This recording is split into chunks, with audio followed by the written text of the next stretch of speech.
Morning जी, great morning दोस्तों। नमस्कार, भूपेश आनंद आपके सामने। मैं बड़ा ही प्यार से आज एक बेटे नया लेक्चर स्टार्ट करने वाला हूं। We have discussed in last 3 lectures what I mean by account receivable. I am doing for F9 ACCA skill level financial management and in this chapter number 9 बेटे मैंने ना इसको दो पार्ट्स में डिवाइड कर दिया। One is accounts receivables and second is accounts payable. अभी तक मैंने आपको अकाउंट्स पेबल का कुछ भी नहीं बताया और अभी बताऊंगा भी नहीं। Firstly I will be covering all the concepts in relation to accounts receivable. Accounts receivable से रिलेटेड जो भी कुछ है पहले मैं उसको बता रहा हूं। मैंने लेक्चर 1, लेक्चर 2, लेक्चर 3 में आपको एक ब्रीफ आइडिया तो देने की जरूर कोशिश की कि what I mean by credit policy, what I mean by what are the reasons for giving credit, why there is it is important for a company, for a entity to give that credit, and what are the reasons, what are the problems, you know, when you are giving a credit। मैंने videos में दिखाया कि जब आप उधार देते हैं तो आपको क्या क्या परेशानियों का सामना करना पड़ सकता है as a finance manager. And what is receivables management? What are the things which we have to do?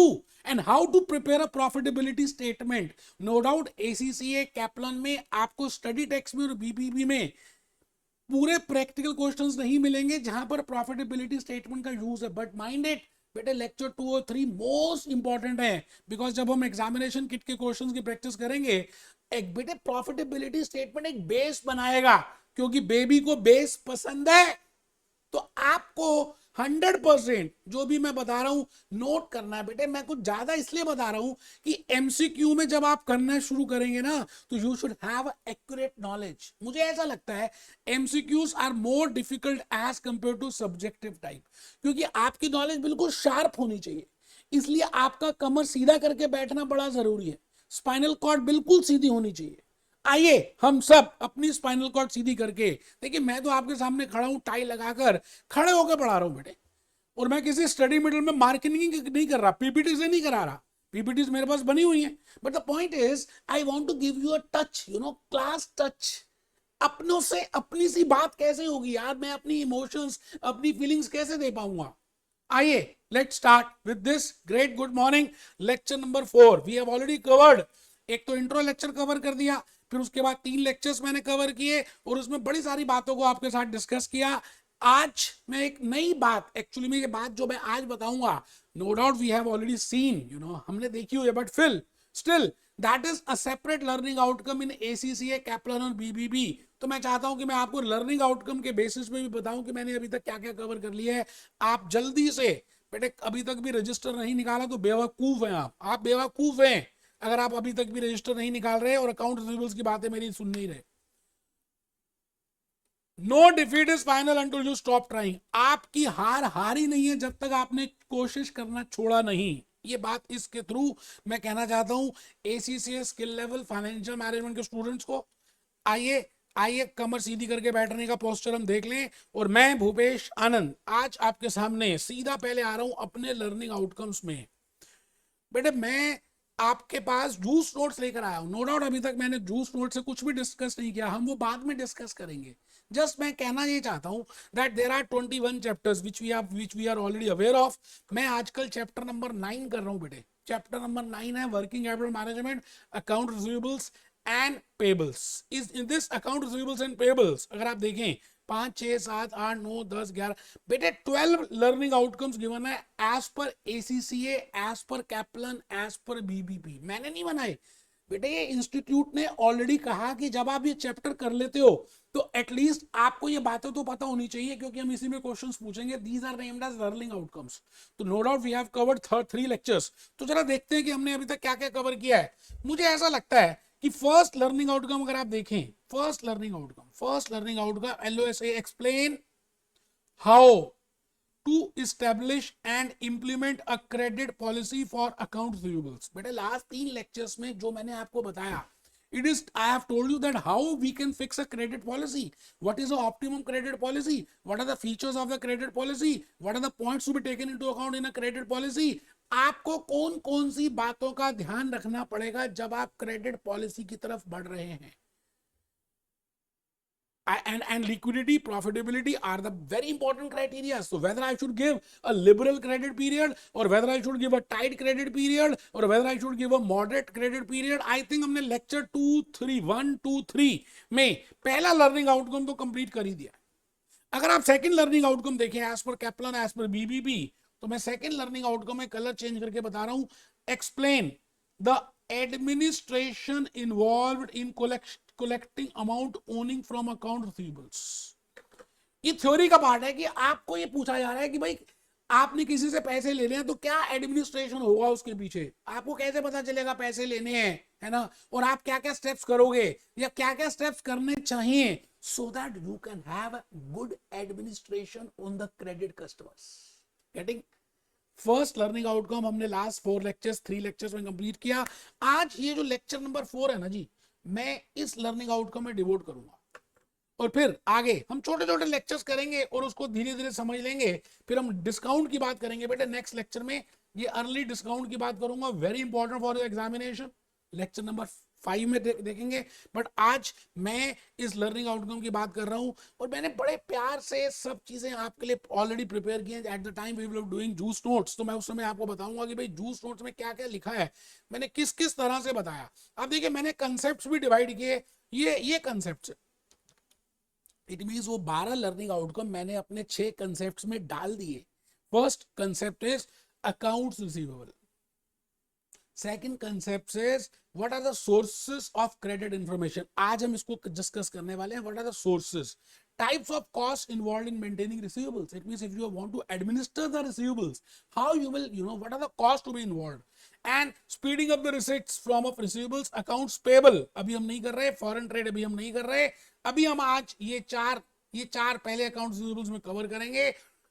और आप सभी मेरे साथ साथ आप क्या करेंगे, आप सभी के सभी मेरे साथ साथ पहले कुछ हैंड रिटन स्लाइड्स लिखेंगे. क्योंकि देखो ऐसा ना, जब हम करते हैं तो ज्यादा बातें समझ आती है जब हम लिखते हैं. तो learning outcome number A I have already covered in lecture number 1, lecture number 2, lecture number 3. ये जो लर्निंग आउटकम नंबर बी है आज हम कवर कर रहे हैं लेक्चर नंबर 4 में. आप कमर सीधी करके बैठे बेटे, ढीले बिल्कुल बैठना मना है. Explain the administration involve in collecting amount owning from accounts receivables. It means जब आप किसी को उधार देंगे तो आपको याद कैसे रखेंगे, आप डायरी में लिखेंगे. Lalaji will be writing in the diary that I have to get the funds from customer. इसको मैंने चावल दिए, इसको मैंने ये दिया. अब उसको ध्यान रखना है, उनको बार बार फोन करना है, आपको माइंड में होना चाहिए, उसकी एंट्री करनी है, उसका एडमिनिस्ट्रेशन आपको देखना है. आज का ये लेक्चर यही बात पे डिवोट कर रहा है. और मैंने क्या किया, बड़ी प्यार से एडमिनिस्ट्रेशन के लिए आपको 4 बातें बतानी है. If you want to have a effective administration,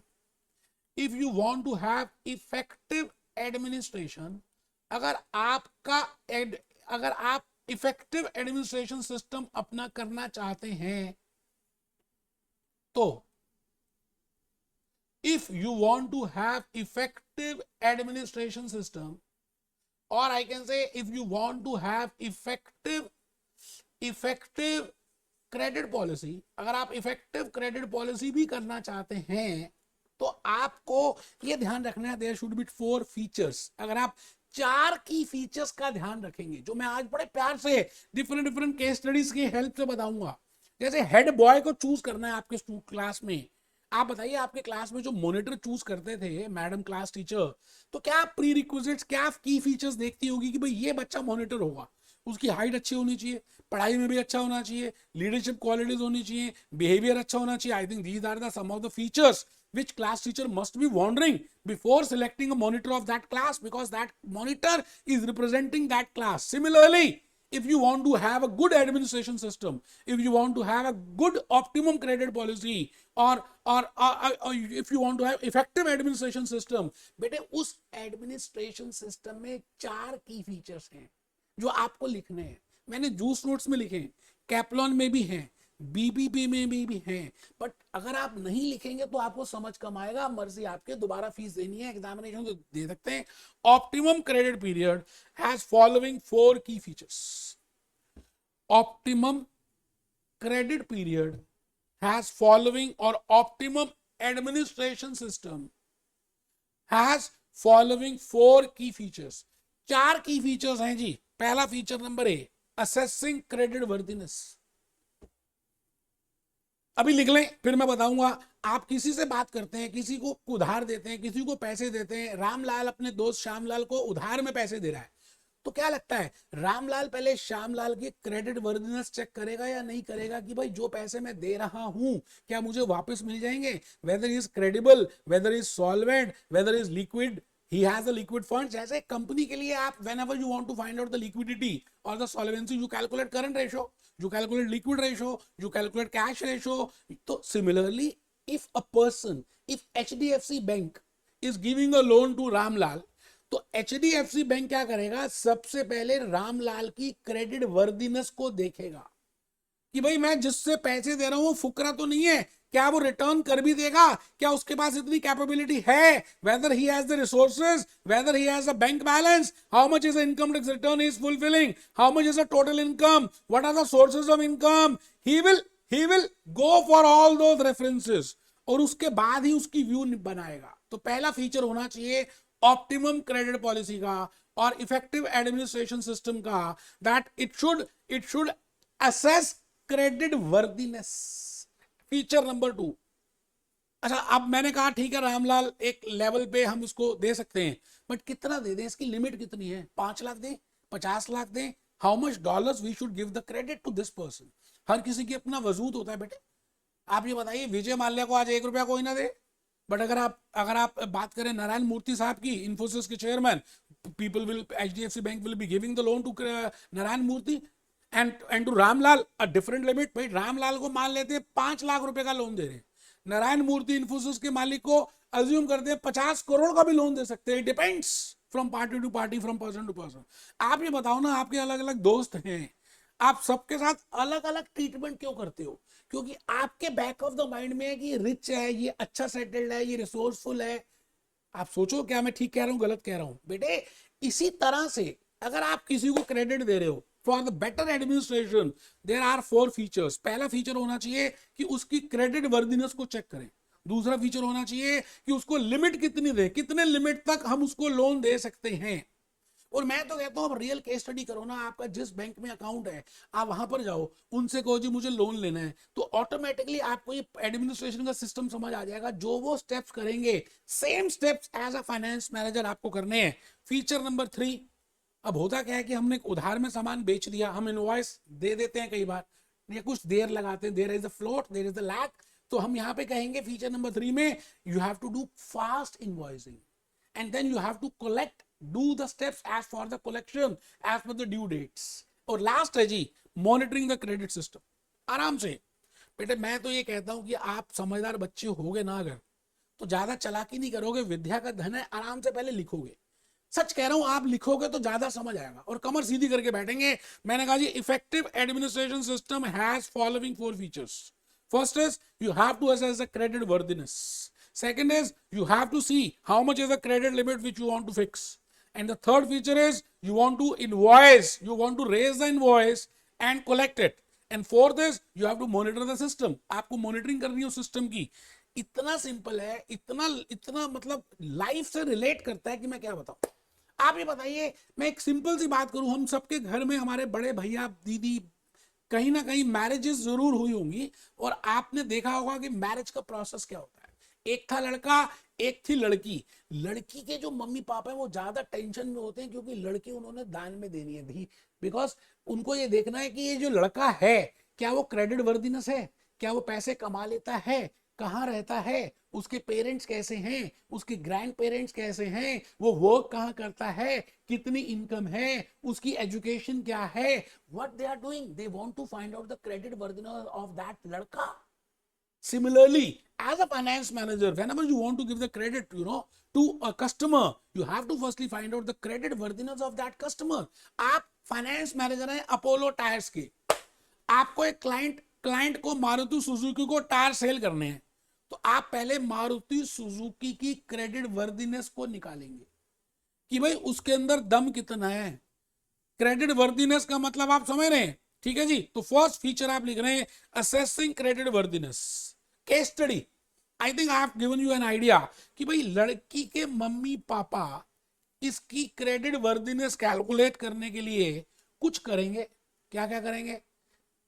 जिस जहां जॉब करता है वहां पे जाएंगे, जहां घर है वहां पे जाकर मोहल्ले से पूछेंगे, रिश्तेदारों से पूछेंगे, मोहल्ले वालों से बात करेंगे, उसकी उसकी आईटीआर भी देखेंगे, उसके पेरेंट्स से बात करेंगे। what they are doing actually, the person, they want to find out the credit worthiness कि कल हम अपनी लड़की की शादी कर दें, वो सुखी रहेगी ना, उसके पैसे उसका खर्च ये लड़का कर लेगा ना, दे देगा ना, उसका नेचर कैसा है।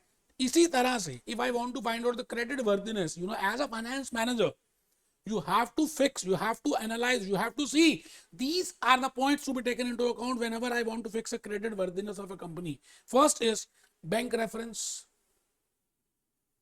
आप बैंक की रेफरेंस, बेटे आपको पता है कि बैंक से आप रेफर कर सकते हैं, आप बैंक से उसका अकाउंट का अमाउंट पूछ सकते हैं, आप ये चेक कर सकते हैं। Supposingly if a company is giving a loan, Barclays finance is giving a loan और Muthoot finance is giving a loan, तो वो क्या करेंगे, बैंक की रेफरेंसेस लेंगे, आपसे बैंक स्टेटमेंट मांगेंगे कि कहीं आपने पास्ट में कोई चेक तो नहीं डिसऑनर हो गया, कोई आपको एग्जिस्टिंग लोन तो नहीं है। आई थिंक ऐसे ही करते हैं ना। Similarly, a company, a manager who is giving the credit to the customer, he will ask for the bank reference. But क्या है कि कुछ कंट्रीज में ना ये प्राइवेट इशू हो जाता है, जब तक वो क्लाइंट, जब तक वो कस्टमर एग्री ना हो तो आप उसकी बैंक रेफरेंस से आप उसके अकाउंट डिटेल्स नहीं देख सकते। तो मैंने लिखा यूके में it is somewhat difficult to get that bank reference, but still bank reference is a point with help of which I can find out the credit worthiness, क्योंकि आजकल सारा कुछ बैंक से हो रहा है बेटा।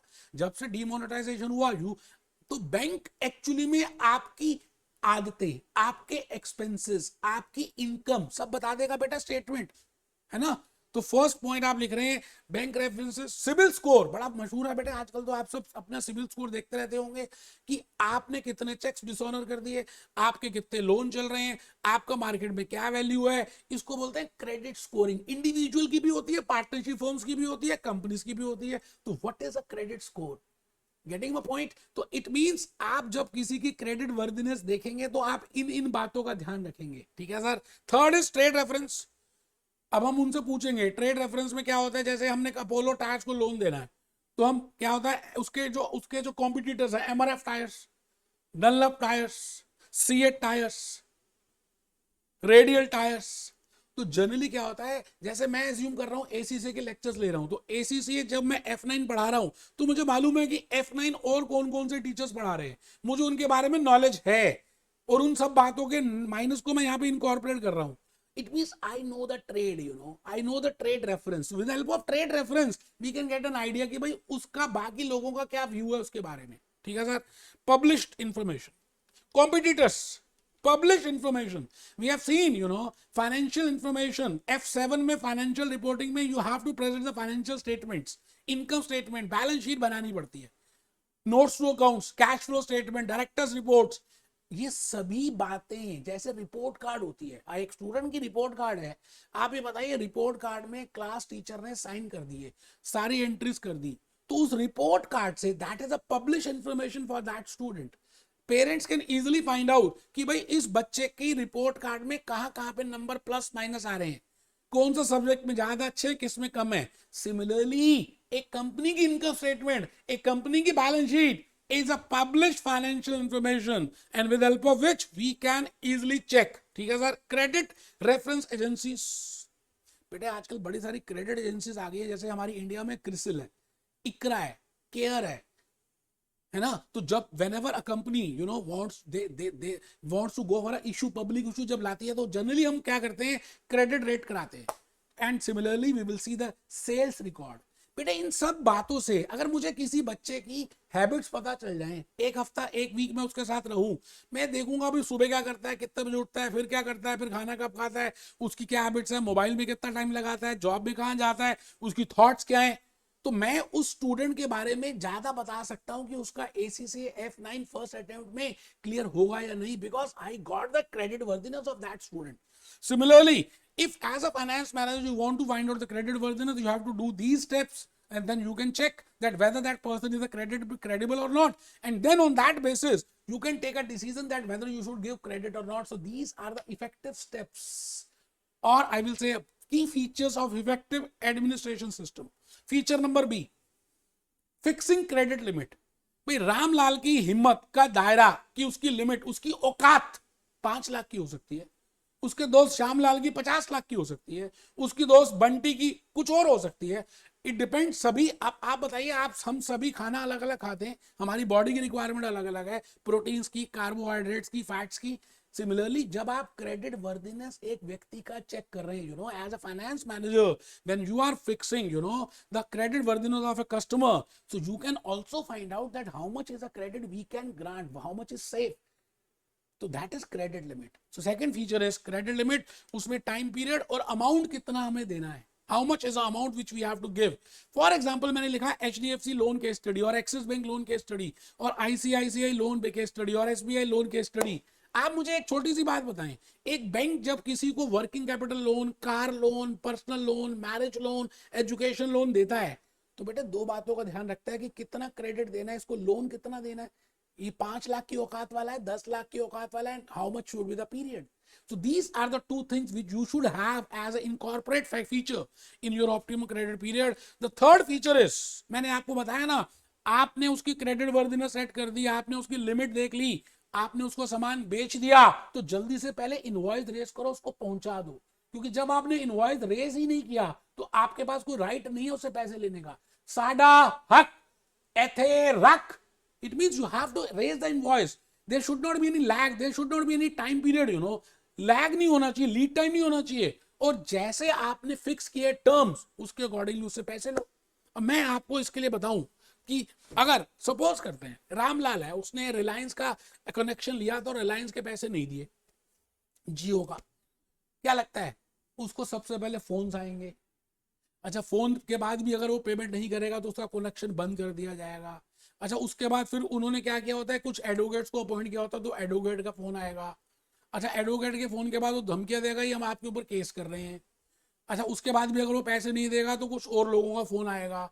It means they will follow different steps to collect that money. Similarly as a finance manager, in order to have a effective administration system, आपको कुछ स्टेप्स को फॉलो करना है, इनवॉइसिंग एंड कलेक्टिंग। जैसे ही मैंने इसके लिए क्या किया, आप ही की कैप्लॉन मैंने निकाली। मैंने कहा मैं कैप्लॉन से बताऊंगा तो ज्यादा आपको लॉजिकली बात समझ आएगी कि जो मैं कहना चाहता हूं। आप देखिए जी, मैंने वर्किंग कैपिटल अकाउंट्स पेबल में कैप्लॉन में मैंने आपके लिए जो रिसीवेबल्स अभी करा रहा हूं, उसके लिए मैंने यहां पर एक बड़ी प्यारी सी बात रखी। ये देखिए, invoicing and collecting overdue debts. जब आप इनवॉइस कर देते हैं और उसके बाद उस ओवरड्यू डेट को, मतलब जो ड्यू डेट में पेमेंट नहीं की, बेटे आपको अकाउंट्स कुछ appoint, you have to appoint some employees जो कॉल करेंगे, आपको फोन आते रहते होंगे लोन्स के, अगर आपने लोन लिया और आपने पेमेंट नहीं किया, है ना। कुछ लड़कियां रेगुलर फोन करती रहती हैं, ठीक है। तो आप चेक करिए जी क्या लिखा है यहाँ पर, रिमाइंडर लेटर देंगे सबसे पहले, because whenever you want to collect that, and after that अगर टेलीफोन कॉल्स करेंगे, विद होल्ड सप्लाईज करेंगे, आपने जो सामान देना उसकी सप्लाई को विद होल्ड कर देंगे, डेट कलेक्ट करेंगे, उसके बाद लीगल एक्शन भी लेंगे। मैंने आपको बताया रिलायंस जियो का, you will take the legal action. So as a finance manager, these are the issues which are involved in administration of credit. Getting my point. तो अब लास्ट पॉइंट पे आ रहे हैं जी, last feature, monitoring the system. Last feature, last step in the administration of the credit is, credit sales is, आपको वो system को मॉनिटर करना है। अच्छा, मॉनिटर के लिए कुछ मेथड्स यूज कर रहे हैं। एक है एजिंग शेड्यूल, अभी डिस्कस करेंगे, very important for examination. Second है रेशियोज, अभी हम डिस्कस करेंगे। Third is statistical data. इन तीन बातों को यूज करके आप इजीली काम कर सकते हैं। तो मैं चाहता हूं कि आप थोड़ा सा लिखेंगे तो आपको लॉजिकली ज्यादा बातें समझ आएंगी बेटा। आइए आइए, मैं लास्ट फीचर की तरफ बढ़ चुका हूं। सर आप लास्ट फीचर में आ चुके हैं? हाँ, आप कमर सीधी करके बैठो भाई साहब, ढीले हो गए आप। क्या यार, आपका अपना बेनिफिट, आप सीधे होकर नहीं बैठ रहे, ढीले होकर बैठ के पढ़ रहे हो, टेबल चेयर में बैठते नहीं, ऐसे झुक जाते हो। Feature number D, monitoring the credit system. Following are the three methods on the basis of which as a finance manager can monitor that credit system. अभी मैं बताऊंगा method 1, very important, ageing schedule और ageing analysis. जैसे आप life insurance corporation में जाएंगे तो जितने यंग होंगे जब आप पॉलिसी लेंगे, आपका प्रीमियम का अमाउंट भी कम होगा, क्योंकि उनको पता है कि अभी आपको ना तो डायबिटीज है, ना ब्लड प्रेशर है, ना हार्ट अटैक है, ना किडनी है, कुछ नहीं हुआ। लेकिन जैसे जैसे एज बढ़ती जाएगी और आप अपनी नई पॉलिसी के लिए जाते हैं तो कई बार तो वो पॉलिसी भी नहीं देते। अच्छा, पॉलिसी देंगे तो प्रीमियम ज्यादा कर देंगे, बिकॉज उनको मालूम है कि अगर 50+ एज का व्यक्ति है, उसको बड़ी सारी डिसीजेस होने की आशंका हो चुकी है, and hence it means it is nothing but aging schedule. Life insurance corporations, they are using aging analysis for finding out the amount of premium. Similarly, as a finance manager of a company, आपने क्या करना है, वो जो system है आपने उधार fix कर दिया कि भाई 30 डेज को इसको देंगे, 60 डेज का इसको देंगे। फिर आप ये भी तो चेक करोगे कि इनवॉइस जा रही है नहीं जा रही, मॉनिटर कर रहे हैं नहीं कर रहे, उसका एज कितना है, ओवरड्यू कितने हो गए, क्योंकि जितना पुराना क्रेडिट होता जाएगा बेटे पॉसिबिलिटी कम होगी उसके पैसे को रिकलेक्ट रिकवर करने में। There will be huge incidence of bad debts, bad debts होने ज्यादा शुरू हो जाएंगे। तो यहाँ पे लिखा जी age analysis, method number 2 ratios, and method number 3 statistical information. Age analysis क्या होता है, मैंने एक अलग दूसरे कोर्स में मैं कहीं कराता हूं, आपको कैप्लॉन में बीबीवी में ज्यादा डिटेल में नहीं बताया गया एजिंग शेड्यूल, बट मुझे ऐसा लगता है कि अगर मैं थोड़ा सा और एजिंग शेड्यूल के बारे में बता दूं तो आपको लॉजिकली समझ आ जाएगा what I mean bye ageing schedule. खाली लिख दिया, आपने पढ़ लिया तो एक लेवल तक समझ आएगा, बट अगर आप थोड़ा सा और मेरे साथ चलेंगे तो मैं आपको बड़ी प्यारी प्यारी बातें बता सकता हूं। आइए जी, आइए आइए दोस्त, आइए मेरे दोस्त, मैं भूपेश आनंद अब किसी बुक में जा रहा हूं, मैंने 60-70 बुक्स लिख दी हैं। एक किसी दूसरे कोर्स में एजिंग शेड्यूल के ऊपर मैंने बड़ा प्यारा सा क्वेश्चन नंबर 10 लिखा हुआ है। अब आप ये ना देखें कि कहां पे है, छोड़ दीजिए ना इसको, आपको लॉजिक समझ नहीं आया ना यार, आप आम खाने का मतलब रखिए यार। What is the meaning and importance of ageing schedule? मैंने लॉजिकली आपको बता दिया कि हम ये चेक करेंगे कि जो कस्टमर्स हैं हमारे पास, ये डिफरेंट कस्टमर्स हैं जिनको हमने क्रेडिट में सामान दिया था। These are the different customers to whom we have granted the credit. इसमें से कुछ कस्टमर्स हम देखेंगे कि 30 डेज वाले कितने हैं, 30 to 60 डेज वाले कितने हैं, 60 to 90 वाले कितने हैं, 90 to 150 वाले कितने हैं। इसका मतलब I will try to find out that how much is the age. इसमें से ये 30 डेज का है, ये 30 to 60 है, ये भी 30 to 60 है, ये भी 30 to 60 है, ये 60 to 90 है, ये भी 60 to 90। It means I want to find out that how much is the age, कितने पीरियड से उन्होंने उधार लिया है और पैसे नहीं दिए। क्योंकि जो इस कैटेगरी में आएगा ना, मुझे ऐसा पता चल जाएगा कि वो पैसे देने वाले नहीं है, मर जाएंगे वो, अभी तक नहीं दिया, अब आगे क्या देंगे। तो as a finance manager of a company with the help of age analysis, मैं पढ़ रहा हूं आराम से। In ageing schedule the receivables are classified according to their age. Because आपके कैप्लॉन में बीबीवी में कुछ कम दिया हुआ है, तो मुझे लगा मैं थोड़ा सा और अगर बताऊंगा तो आपको लॉजिकली ज्यादा समझ आएगा। बेटे आराम से देखो इसको। In ageing schedule the receivables and classified according to the age period for which they have been outstanding. कितने पीरियड से वो आउटस्टैंडिंग हैं, क्योंकि जितने ज्यादा लंबे पीरियड तक वो आउटस्टैंड रहेंगे उतनी पॉसिबिलिटी कम होगी उनसे पैसे कलेक्ट करने की। For example less than 30 days, 30 to 45 days, less than 30 days, 30 to 45 days, 45 to 60 days. अब इसको बनाते कैसे? बेटे बनाना नहीं है आपको, बट आप समझ लेंगे ना तो आप एजिंग शेड्यूल में क्वेश्चन कर पाएंगे। ठीक है जी। Preparation of ageing schedule helps management in following ways. आप बताइए अगर लाइफ इंश्योरेंस कॉर्पोरेशन को एज के बारे में पता चल जाए तो क्या वो प्रीमियम कैलकुलेट कर पाएंगे? It helps in number of ways. Similarly, for a finance manager, if I know the aging schedule of my customers, that how much period they are outstanding, I can take corrective steps. क्योंकि जो last में बिल्कुल highest ageing में आ रहा है उसको तो भैया वो मरा जाएगा, पैसे मर जाएंगे आपके। ठीक है जी। तो analysis of quality of individuals, तो देयर आर डिफरेंट बेनिफिट्स। आप उसको छोड़ दीजिए, आप खाली ये देखिए कि मैंने क्या किया, एजिंग शेड्यूल बनाया। मैंने जितने भी कस्टमर्स थे 25 दिन तक आउटस्टैंडिंग है तो 2 लाख रुपए आउटस्टैंडिंग है, और ये 50% है क्योंकि 4 लाख टोटल है, उधार टोटल मैंने 4 लाख का दिया है। 25 दिन तक जो आउटस्टैंडिंग है वो 50% है क्योंकि 2 लाख का अमाउंट है। आई हैव कैलकुलेटेड इन परसेंटेज।